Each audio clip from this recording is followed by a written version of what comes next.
Tier 1, Tier 2, Tier 3.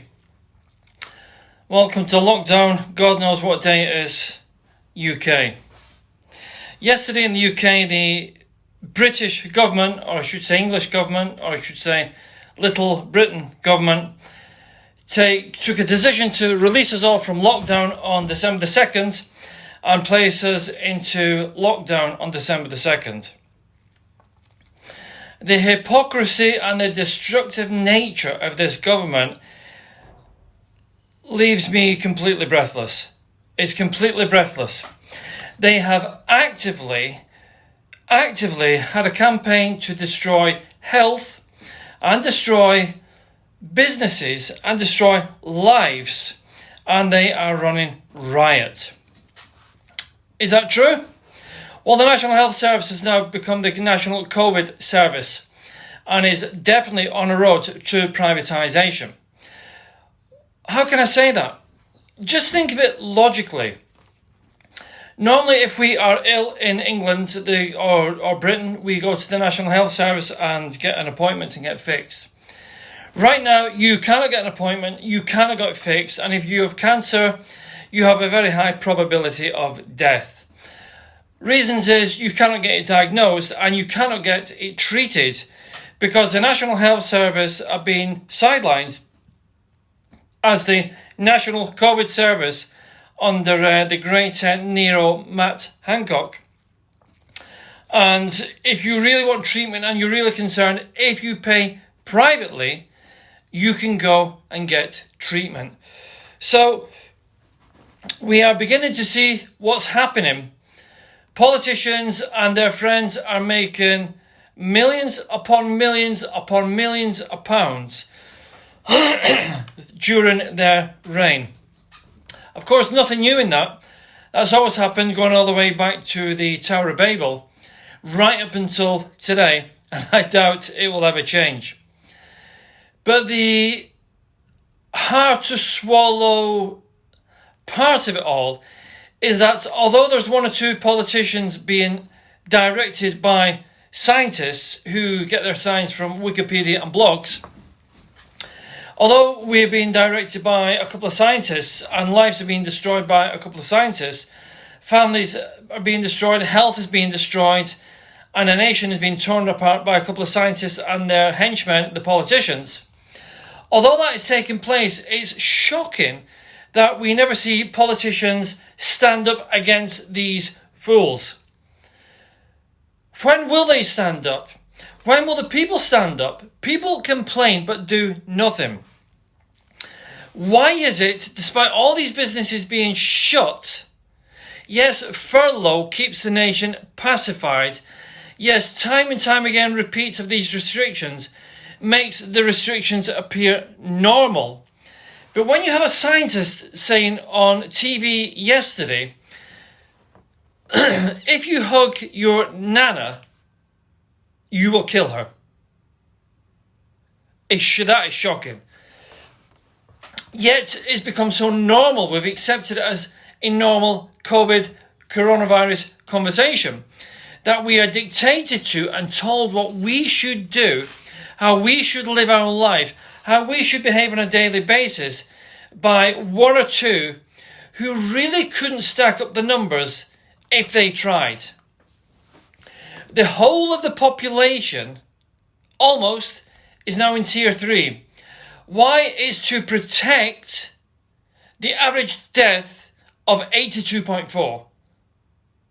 So if you are lower than that age, there's a high probability that, like most people, you will catch this virus and not feel it, not be ill, or have no serious side effect. Yet the whole of this country, businesses, I had a friend call me yesterday, just been made unemployed. I have someone else I know who's just lost his big business, completely gone in the hospitality industry. And businesses are going down fast. Yet all the politicians can do is post on Twitter saying, we have another 14,000 nurses enrolled. Yet we have multi-million pound hospitals created called Nightingales that have no one in. This is one of the greatest scandals that we are living through right now.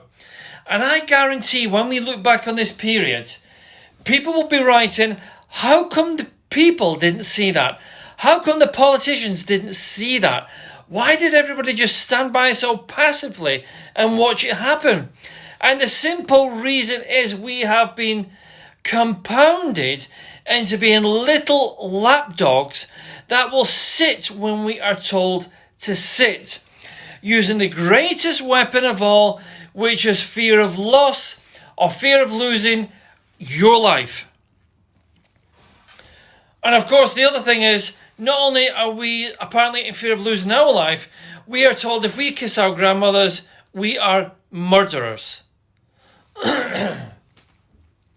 This shouldn't be taken lightly.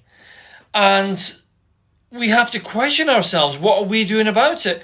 Are we doing anything? Or are we just sitting back and saying, oh no, another 4 weeks of lockdown? Remember, on March the 23rd, we had 3 weeks of lockdown. We are now in the 9th month of lockdown. Every time something dramatic happens, our Prime Minister, Boris Johnson, hides away and isn't seen in public. Here is a man, a leader who can't answer a question properly. Never mind, give us a solution. And here's what's truly interesting. We have had 9 months of catastrophic failure in this country from the scientists, from the Prime Minister, from the Health Minister, and we are still doing as we are told. It's a catastrophic failure on the human part, but a monumental failure from the politicians. They tell us there's over 50,000 dead. The numbers reveal they are a lot higher than that. But the numbers also reveal that everybody registered as a COVID death didn't die from COVID. What an absolute shocking mess. It's time that we replace these leaders with new kinds of thinking. Labourism was built on the industrial basis, industrial lifestyle, industrial revolution. Conservatism was still a throwback to the oligarch landowners, the rich and the wealthy and the privileged ruling over the working classes. Guys, the world has moved on. It is time to have a new conversation to shift these people out from power and have a more politically driven system that is in honour of the people and in agreement with the people managers who are managing the country. So we're in tier 1, tier 2, tier 3. It doesn't matter right now. We are in the biggest act of oppression we have ever seen in Great Britain. And what is really interesting is that most of the public are in agreement because they have been slowly, cleverly, masterfully tuned into a conversation that isn't a reality. And we can now see how when you see people going, woohoo, I can meet 5 friends at Christmas, or yippee, I can meet my grandmother, you know there's a problem. There's a serious problem.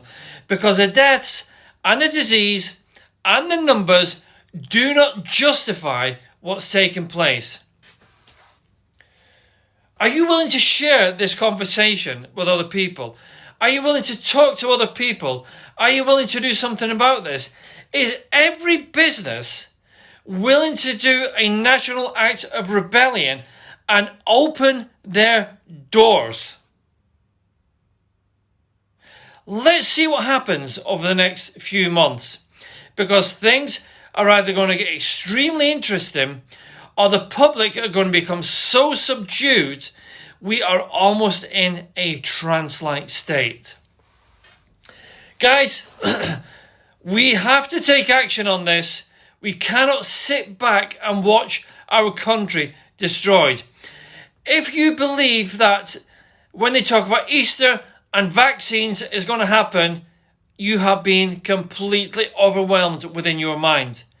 We were talking about the end of COVID restrictions last Easter. 9 months later, where are we? This is serious. This affects you.